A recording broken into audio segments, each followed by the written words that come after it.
been getting quite a few, so don't worry about that. The last part of this chapter, because this chapter dealt with the various religions that we've kind of looked at.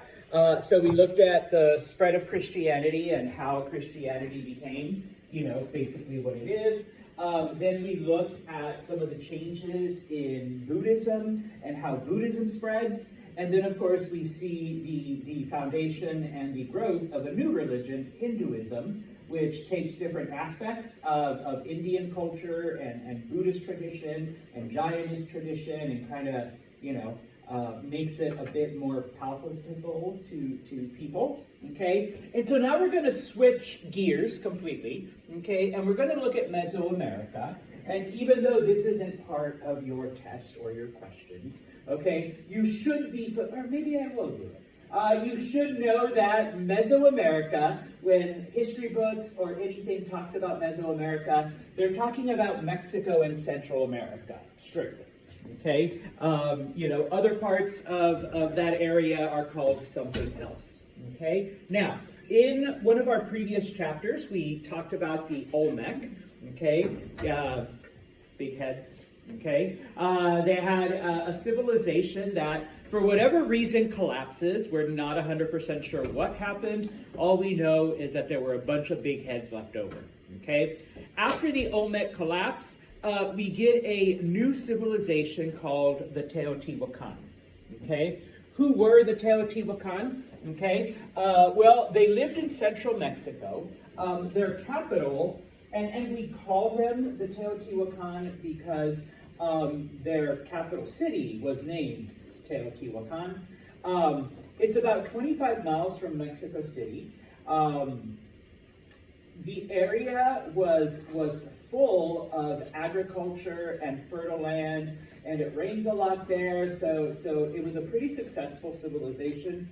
And we estimate that at its height, there were about 200,000 people. Okay, now, the Teotihuacan are significant because they are one of the first civilizations in this area, because it's not just them. The Aztecs also worshipped it, and a couple other groups, is that they came to revere one of their gods whom they call the feathered serpent. Okay. Later, the Aztecs gave him the name Quetzalcoatl, but to the Teotihuacan, they just called him the feathered serpent, which is different because if you recall, who did the Olmec and the Chavin and a couple other groups revere? Who did they worship? Oh, starts with a J. Meow? No? Thanks, Olivia. I wasn't going to roar. I barely meowed as it was. All right, yes, they revered the jaguar. The jaguar was their main god. And so now we get this weird, snake with feathers, all right, which becomes their main god. Now, they weren't monotheistic. They were polytheistic. And the feathered serpent represented, fertility and life. Okay? And so obviously, in order to be blessed with fertility and life, and this is also important because we don't think the Olmec or the Chavin did this, but we definitely know that the Teotihuacan did. They did practice human sacrifice. Okay, people were sacrificed because the feathered serpent would only be happy with blood. Okay, specifically human blood. All right, and then later on there were other groups, the Maya and the Aztec and stuff like that, who also practiced some sort of blood human sacrifice. Okay, and so in their main city there were actually two temples. One of them is the Temple of the Moon, and that's where human sacrifice occurred. Okay, and so just so you're aware, this is where the Teotihuacan, all right, had their thing. Modern day Mexico City is literally right here. Okay, so I was there in 2018, and it's a really short Uber ride from Mexico City to the Teotihuacan ruins, and it's pretty touristy. You can walk around and see all of the remains. Okay, so if you're ever in central Mexico, definitely worth your time. And then we're going to look at another civilization in a minute known as the Maya. The Maya existed in southern Mexico, okay? Southern Mexico, Guatemala. If you ever go to modern day Cancun is right here. Cozumel is up here. If you go to Cancun or Cozumel, also worth your while to take a trip to the Mayan ruins. The main ones that they take you to, if you're like an American tourist, is Chichen Itza. All right, so you could go, you could see them, and all that fun stuff. All right, now back to the Teotihuacan. All right, they expanded. All right, militarily, they actually conquered other areas, so that by 300, the year 300. All of that green part, okay? They controlled all of central Mexico, okay? That was all theirs, all right? But we have found evidence, we have found products from the Teotihuacan in other parts of Mexico, including areas like where the Maya lived and like, way northern Mexico. So we know, or at least we can guess, that they're merchants, people, they're businessmen, would make these trips into other parts of Mexico to buy and sell. And we have found, Maya goods and goods from other native tribes, from northern Mexico and stuff like that in the city, okay? And so, once again, we basically just guessed that, they were in fact, merchants and traders and explorers and whatnot, okay? But then sometime in the 400s, and this is basically what happens, I suppose, if you create an empire, a state, via conquest, eventually other people will rise up, or, people who are afraid of being conquered. And in this case, we're not 100% sure because, they didn't leave records, like we're pissed off, so we conquered them. But we know that around the 400s, other groups came in and basically burned Teotihuacan, okay? And so basically what's left of the city are, the things that survived the fire and, the centuries of whatever came next, okay? But the important thing about the Teotihuacan, once again, as far as religion goes, they were the first to practice this worship of the feathered serpent and human sacrifice to it. All right? Now, bless you. I am just going to skip over for 2 seconds, okay? Because, like I said, 2018, I did go to Mexico City and Teotihuacan. This is actually Teotihuacan. This is the Temple of the Sun. And yes, a lot of tourists, all right? It's like really chock full of tourists. So, it's not like the authentic feel anymore because, it is, what it is, okay? That's the Temple of the Sun. You can climb it, all right? The Temple of the Moon is off limits for whatever reason, but the Temple of the Sun, you can go to the top. But the steps are very like 2,000 years old. And they're very narrow and they're kind of slippery, so you really do have to be careful. And all there really is to kind of guide you up is like just this like rope that every couple of feet, there's like a metal spike that they just kind of tie it around. So if you're willing to go up that way, good for you. I only made it halfway up, just FYI. I'm old, I'm fat, and I wasn't about to bust an ankle just to climb to the top.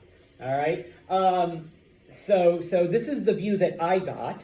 Okay. You can see like Mexico City way off there, but you can see basically what's left of the city of Teotihuacan. My kids were with me; they made it to the top. So there's Mr. Santos. God, I guess that's 7 years ago now, 6 years ago. Yes, a lot less gray. All right. But but if you keep going, like my kids text me, Dad, where are you? I'm like, I made it halfway up. You guys stay up there as long as you want, get good pictures, and then pick up Dad on the way down.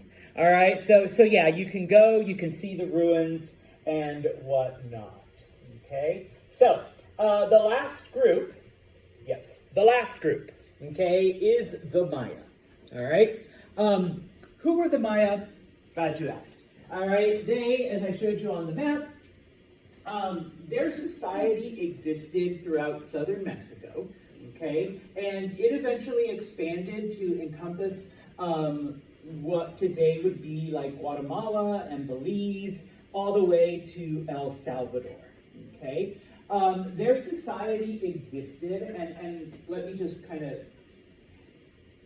the height of their society existed from the year 250 till about 700, okay? Now, there are still Maya today, okay? All of the natives that live in that part of Mexico and in Guatemala, they are all Maya, but their society collapsed, okay? The people didn't. The people still were around.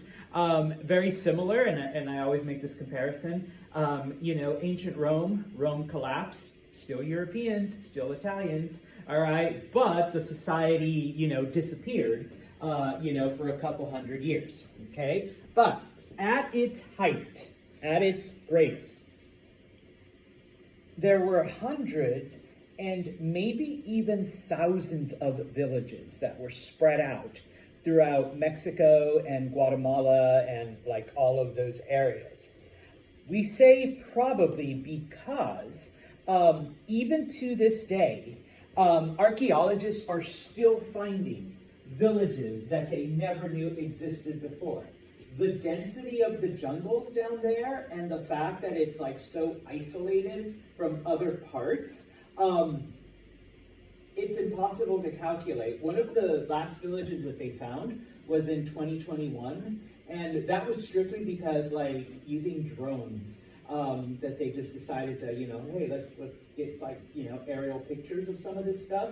And these drones using infrared found this whole new village that archaeologists hadn't known about. And so, then they go in and they carve their way through the jungle, and it's lo and behold, yeah, here's this village that, we didn't know was there. So how many other villages might there still be? Okay, and so, there very well could be thousands of settlements, and there very well could have been over tens of millions of people. Which I guess could explain why, even though their civilization collapsed, the people remained, because there were so many of them that not all of them, died off, like we see with the Teotihuacan or the Olmec or some other groups. Okay, now the thing about the Maya, I promise I'll come back. Okay, is that yes, they lived throughout all of that area, but it wasn't united. It wasn't one giant Maya empire, okay? There were various cities, and I just put some examples here. You don't need to know them. I'm not going to ask you, okay? But they were all independent from each other, okay? Some of them were just independent cities, similar to the Greek city-states.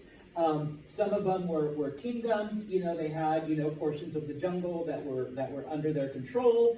Okay, but just like the Greeks and just like the Romans and the other Latin states, they all spoke the same language.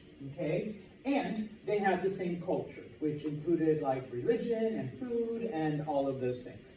Okay, and yeah.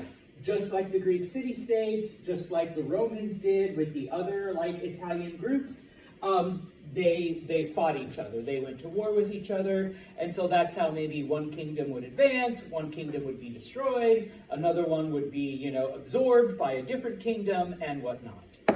Okay?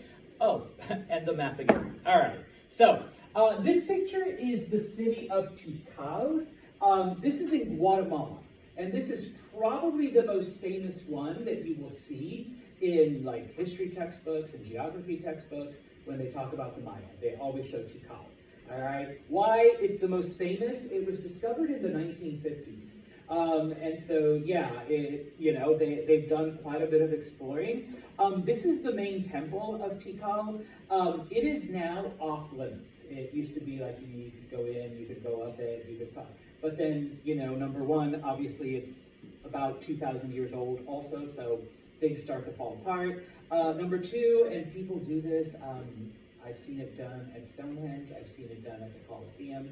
Everyone wants a piece of it. All right, Luca's laughing. So yes, people start to like, just knock pieces off and take stuff with them. I went to Stonehenge and I've seen pictures of people like next to it, but now it's like there's like this little fence, and the tour guides tell you, no, it's because people would go right up to it, people would start like, scraping on it, like Olivia was here, or they'd start like chipping parts off, and in some cases, like, especially like, it's always guys, like teenage guys in their 20s would try to like knock them over, and like they would. Here, people started chipping things and taking stuff with them and whatnot. And of course, this wasn't built for like tourists to go, and it's very steep. People, the rocks would start to wear away and people had accidents and, slip and fell and all that stuff. And so, yeah, they have closed it off so you can see pictures, you can get within like a certain distance and take pictures of it, but you can't actually go. It wasn't Tikal, it was a different site, and I don't know, it's on YouTube, and I always go, it wasn't an American. It was a Polish tourist who went up one of these temples, and there were signs everywhere that like says, don't go up, don't touch, don't climb. I don't know, maybe Luca saw it because he's smiling. And like when she came down, she's like, I did it. And people were like booing her, and like some of the people started like smacking her around. And it's just like, okay, yeah, no, we don't need Texas justice here, like let her get arrested and whatever. But people were like, people like you that ruined it for us. But yeah, okay, you do have a lot of these areas that are closed off now. Okay, so if you see that picture, if you see the thing, and if you ever go to like Chichen Itza, or if you happen to be in Cancun or Cozumel, you will probably be prevented from like going up it or whatever for those reasons. So yeah, I know. I was sad I couldn't touch Stonehenge anymore, or some of those other things. True story. In 2009, I went to Italy with some friends, and one of them, her name was Joanna. We were at the Colosseum, and she actually did chip a part of it away. And I'm like, you're not supposed to, this is why. And she's like, my God, the Colosseum. And I was just like, oh, maybe I should, because like, I'm not thinking, like 2,000, 3,000 year old structure. Oh yeah, that'd be like, put that in a special box in my bedroom and be like, this is part of the Colosseum, right here, So yeah, I was like kind of mad and kind of jealous. Because I wouldn't risk, maybe now I would risk doing it, but back then I wouldn't. So anyways, all right, continuing about the Maya, okay, some more about them, okay, and of course, remember, their religious beliefs, okay, they were a stratified, and we know more about the Maya than we do about the Teotihuacan, mainly because they're still around, all right, so we know that Maya society was stratified. Similar to Indian culture, there was, upper class, warrior class, there were priestly class, the scribes were a separate class, and, all the way to the very bottom, okay? Their king / shaman, because they believed that their king was a representative of the gods, so much so that kind of like the Egyptians, they believed that their king was descended from the gods. And so not only was the king the earthly ruler, like of their kingdom or of their village or whatever, he was also the main priest. He was responsible for communicating with the gods. Okay, and so, it was typically the king who communicated with the gods and arranged festivals and did all of that. Now, that's not to say that there weren't other people, like other priests, that helped him, because it's hard to be the king and rule over the people and then also be in charge of the church. But he was the guy, okay? Now, once again, polytheistic. Okay, so they believed in many gods. And if you think back to the very beginning of the semester, one of the creation myths that we looked at was a Mayan creation myth, okay, where the gods all came together and decided, hey, we need to make people, and What did they make the people out of? Corn, yeah. They believed in multiple gods, and so in this case, yes, there were various gods. There was the rain god. He's actually one of my favorite. His name is Chaac. Not what you write on the board with, C-H-A-A-C. I do have a little statue of him in my office. Let's see it. I'm being real here. All right, I do have a little thing of Chaac in my office. So they had a rain god, and people who know me, whenever we have like horrible rain, like pouring, I'm like, somebody please call Chaac. All right, the Mayan rain god. There's gods of corn, all right, because obviously that's what we're all made of. There was war gods, there were sun gods, there was all of this stuff. Okay, in addition, each area had its own deity. That was kind of like, well, this is the main god here.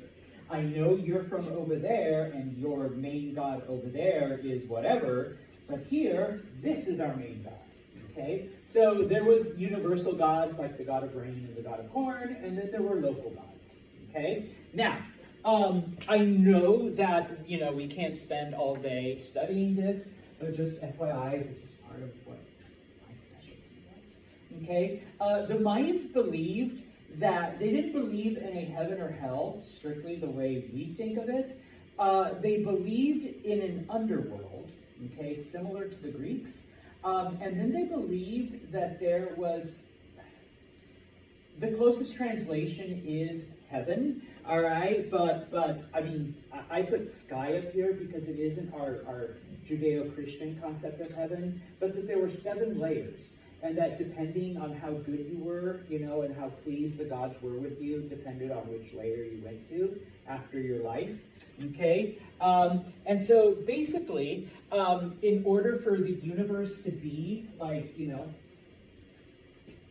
good, very similar to the Chinese concept of yin and yang, it was the gods' responsibility to kind of keep the universe in balance. Okay, and so many of the phenomenon of nature, once again, if it rained a lot, that meant that something was off balance, and Chaac was trying to bring it back into balance by making it rain a lot.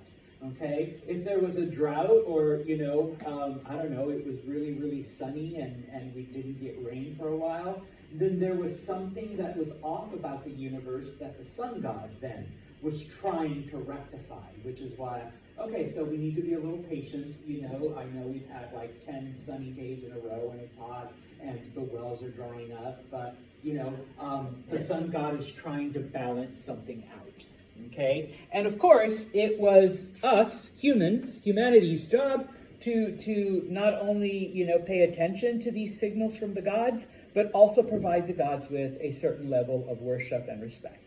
Okay, now, the Mayan gods also wanted blood sacrifice to keep them happy.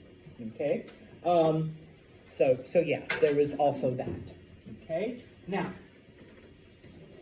90% of the Maya population were farmers. Okay, they worked for land. All right, so it was only that upper class that had, we have the warriors, we have the leaders, we have the priests, we have the king, okay, the scribes and stuff. But then everybody else was just a farmer. All right, and the Maya farmed all kinds of different things. Okay, corn, beans, squash, things of that nature. All of that come from the Maya. Now, this is something that, makes Santos kind of nerd out, geek out, quite a bit. Because the Maya, the Chinese started this. Europeans don't do it until like the Middle Ages, okay? But the Maya, completely independent of both of those, practiced field rotation, okay? And I think I've explained it before. When you do farm, whatever crop you farm depletes the soil in some way, shape, or form, okay? And so one of the things that the Maya did to combat this was they plant, and I always do just 4 because that's the easiest. They planted 4 fields, and they would leave 1 empty, okay? And then the next year they would shift. So this one would be empty, and then they plant this one, so that the field would able to recuperate itself, naturally, okay? And then this, a few chapters ago? Yeah. Yeah, with the Chinese, because the Chinese did it. If you take history 1 and 2, we'll talk about how Europeans did it in the Middle Ages. Okay, so just kind of to show that, yeah, the Mayans came up with this as well. Okay, in addition to maize, beans, and squash, it was the Maya, and through whatever experimentation or crossbreeding, came up with the sweet potato. All right, because the potato was a product that first originated in Peru. So how they got a potato and what they kind of crossed it with to get a sweet potato, all right, only the Mayas know. In addition, they called it cassava, and this is what I call it, but apparently it's some people call it manioc, which is its more common name, or yuta, which is, just for you, Olivia, it's a root vegetable that you have to dig up. But yeah, they farmed it as well.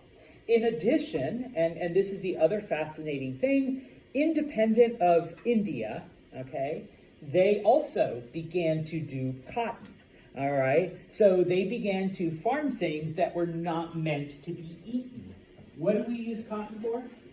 Clothes. Yeah, the Mayans are like, I'm not going to wear leaves, and it's freaking humid here, so we're not going to shave animals and wear wool. So yes, it's the appropriate clothes. They hadn't invented Under Armour yet. It's the most appropriate clothes for that type of environment. Okay? Now, this is the thing that makes them very unique.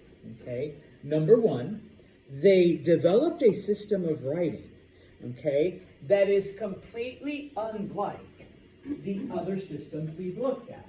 Now, it's similar to, I guess, cuneiform, maybe, because you did have symbols that represented things, okay? Some people say it's more reminiscent of, Asian languages, all right? But nevertheless, it was nothing like, some of the other stuff that we saw before.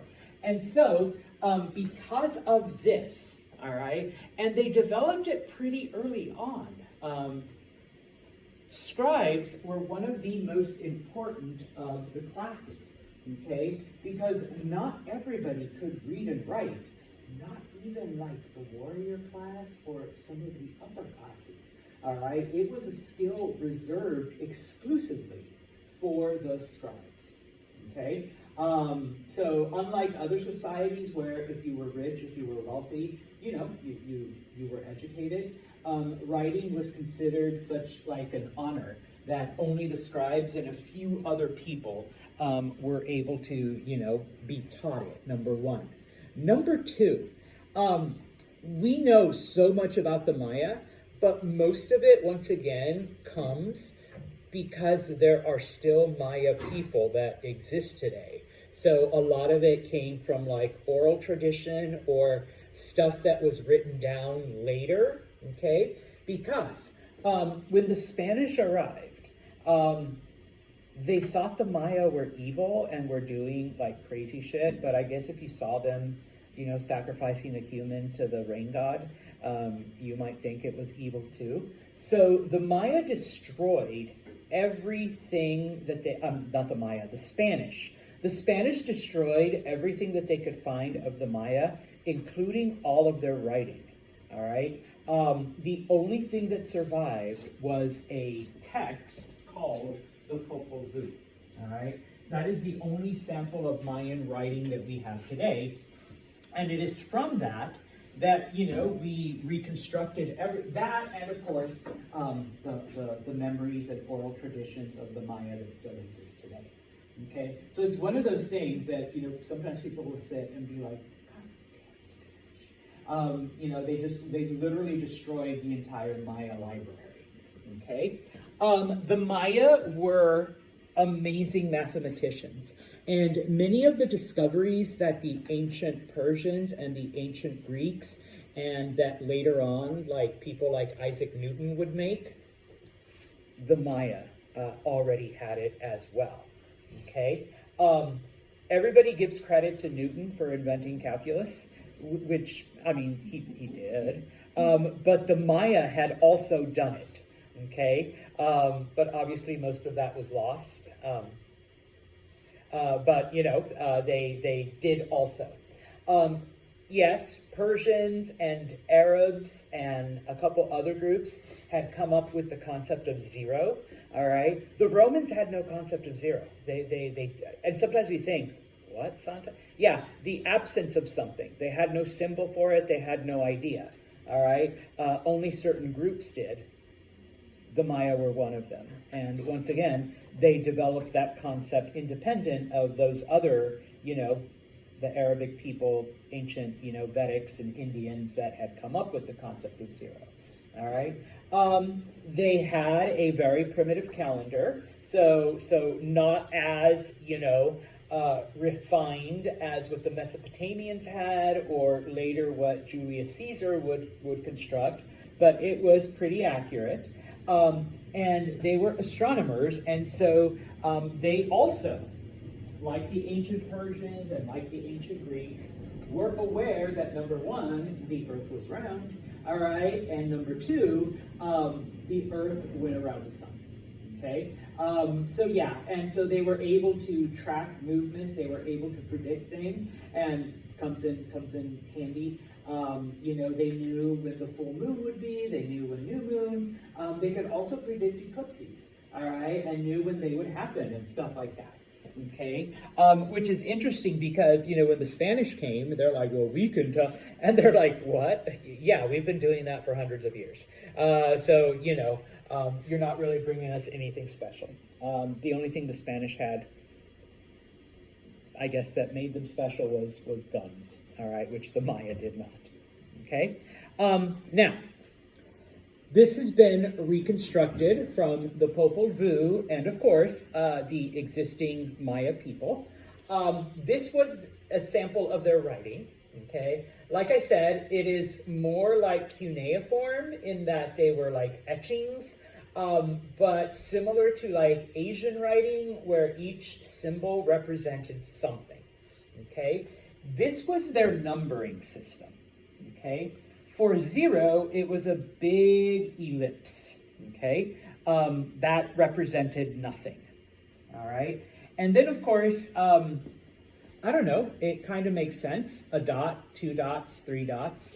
It reminds me of, and I don't know if other people do this, when you have to count, like a lot of, when you're doing like inventory, I just do shit like this, all right? 4 and then 5, and then that way I can just count it my fives. And you're like, that's what I do. All right, so yeah. Once you get to 4, okay, then it's just a bar, okay? And then a bar with a dot, a bar with 2 dots, a bar with 3 dots, a bar with 4 dots, and now you have 2 bars, okay? Then I just, okay? Now I have 2 blocks, so that's 10, all right? So that was their numbering system. That's how they kept track of things. They use your their fingers. I'm sure they did. I mean, I know I do. It seems logical. Okay. Now, a couple semesters ago, there was an international student from Guatemala who was here, and he was actually taking my class, and he shared that today they still make them learn the Mayan numbering system and the Mayan alphabet. Because once again, you never know when some crazy group will come in and destroy all your literature again, the way the Spanish did. And so I asked him, like, do you speak Nahuatl, which is the language of, no, not Nahuatl, I'm sorry, that's Aztec. Do you speak Quiche? And he's like, well, I know a few words and I can understand it. Quiche is the language of the Maya. But he's like, no, I definitely can read it. And he says a lot of old people use this to number things as opposed to 1, 2, 3, okay? And just as an FYI, does anyone know what kind of numbers these are? The ones that we use normally? Oh, Arabic numerals. We have the Arabs to thank for these numbers, okay? Otherwise, we'd be having a line, IV, V, VI. Yeah, otherwise we'd be using Roman numerals, which are useless unless you're trying to figure out the Super Bowl. Other than that, I've never seen Roman numerals. But yeah, okay. So Guatemalan people are still taught this so that it's preserved. Okay. As I mentioned, okay, blood sacrifice played an important part in Mayan religious ceremonies. Okay. For whatever reason, just like the Teotihuacan, the Mayan gods demanded blood sacrifice. Okay, so we gave them blood. All right. Unfortunately, it had to be human blood. Okay, so we got to give them human blood. All right. In addition, it was also seen as a way to honor and revere one's ancestors. Okay. Now, it wasn't just any person that you would sacrifice. The Aztecs would later do the same thing, but it had to be people that you specifically captured in battle. All right? So, if my kingdom went to war with Jack's kingdom, it wasn't necessarily always a war of conquest, but our rain god and our local god demand blood. So we're going to raid your kingdom, kidnap you three, and you will be the blood sacrifice to our gods. And when this kingdom's gods demand a payment, then Jack would lead his war party into our village and kidnap people to take back the sacrifice to their gods. Okay? And yes, this would be the way, the Aztecs later called it Guerras Floridas, flower wars, because it wasn't necessarily to kill people or conquer people, it was just to take people for sacrifice. And the thing about Mayan society is that, and I know, you guys were like, what the fuck's on toes? Why are you kidnapping?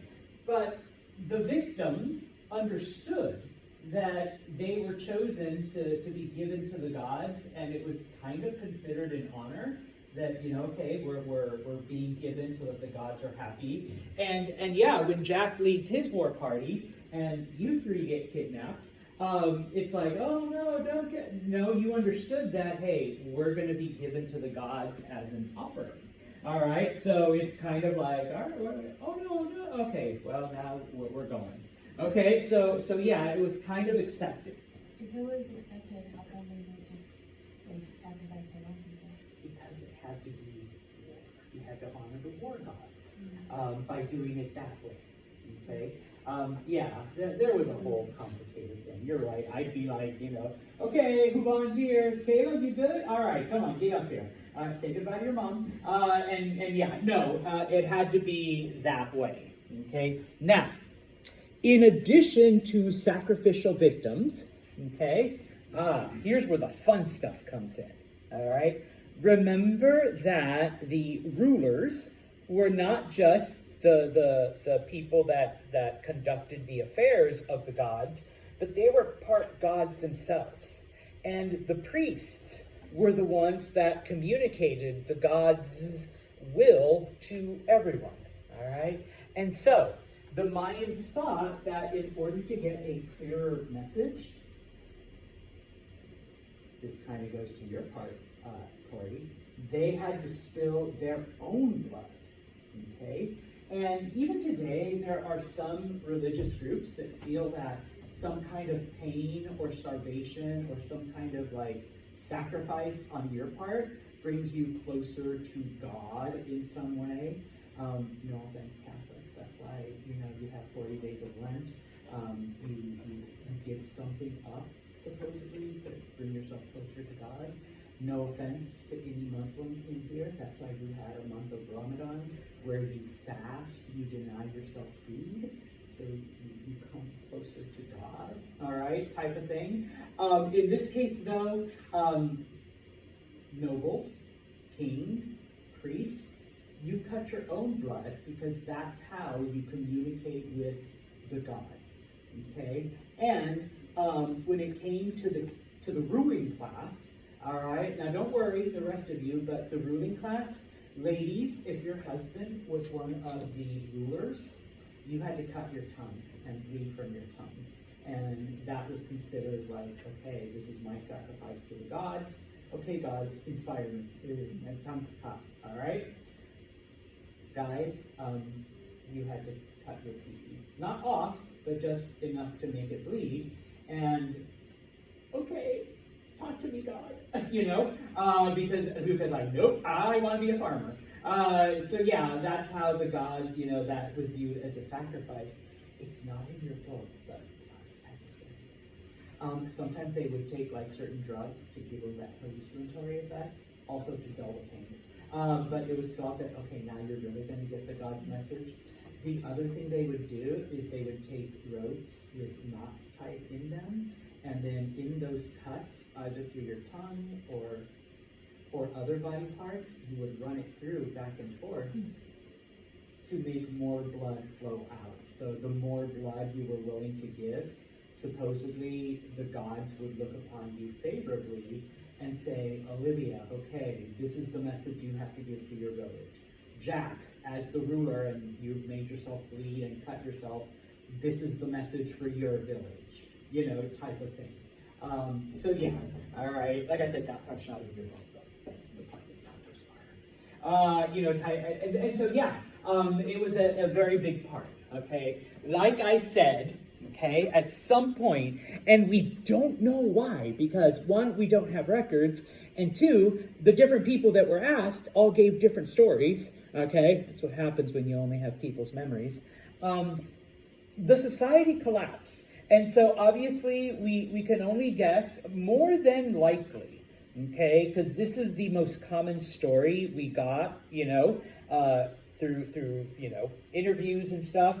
The fact that they were constantly at war, and not just at war, but, you know, kidnapping people and then sacrificing them to the gods, eventually, you know, you do lose people, okay? And if me and Jack, you know, go back and forth, I kidnap his people, he kidnaps mine, at some point, we're both without a village, okay, type of thing.